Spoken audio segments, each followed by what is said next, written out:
So we're going to release Ryzen. It's a processor that's got 8 cores at its best, 16 threads, and we're going to release that now, and we're going to see what happens. Yeah, and we're going to release the 6-core, 12-thread, 8700K, which does pretty good as well. So now we're going to release our second generation, which improves a lot on those different problems that we had, like the memory controllers and stuff, and we're going to put that out now. And we're going to release an overclocked 8086K, which is a great processor because it's slightly overclocked better. And now that we've got our 7nm down ready to go for the next processor generation, Zen 2, we're going to go through and release the Ryzen 2800X, which has 10 cores and 20 threads, which also is pretty good. And now I think we're going to release a 8-core processor, and we're just going to get around to that now, and we're also still stuck at 14nm, sadly. What's going on, everybody? Welcome back to my Tech Vault. Today we're going to be talking about the Ryzen 2800X. Now, a while back, I made a video where I talked about why AMD absolutely had to release it. It was not a matter of if, but when. And here we are today with a lot of leaks coming out, on both sides, on Intel's and AMD's, about new processors that are coming out. And I just want to take today to talk about the 2800X, and then we'll also talk about the Intel's kind of response to that, and also just give a little talk about the past history and stuff that's been leading up to this. So just off in the little beginning, I wanted to give a little test of my editing skills, so we'll see how well that turns out. But basically, we've got AMD and stuff shooting back and forth. Now, regardless of your loyalty, your brand loyalty, I honestly think that AMD has done a really good job putting Intel on runs for its money. Intel has been really struggling to push past 14nm, while AMD is already, I think, at 7 right now with I'm trying to remember, the Vega 2 architecture. So they're already ahead on that, and now they're pushing down to Zen 2 for the next release of Ryzen, which will be the Ryzen 3000 series, hopefully, if they follow the same naming scheme. And they're already pushing down to that. So we've got 14nm still in Intel.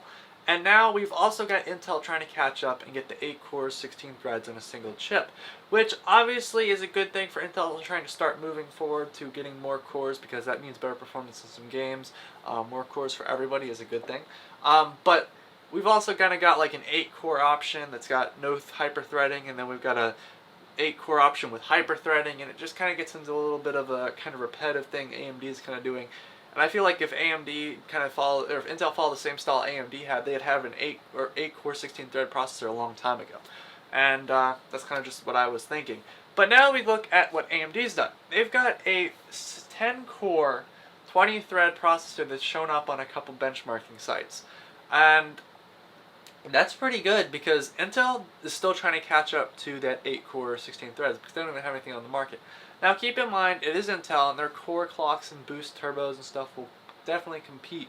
But I'm just saying, if Intel had the same amount of diligence to have a 10-core option and a 10-core option and 20 threads, you'd be a lot better off for at least the professional market. I feel like there'd be a lot more interest in, because right now, I'm going to give you my honest opinion here, AMD clearly is winning the innovation choice. Like, that's factual pretty much, because you've got AMD releasing processors ahead of Intel with more cores, shrinking the die size, doing a lot of stuff that Intel is still struggling to catch up with. And it's showing in how the processors are selling.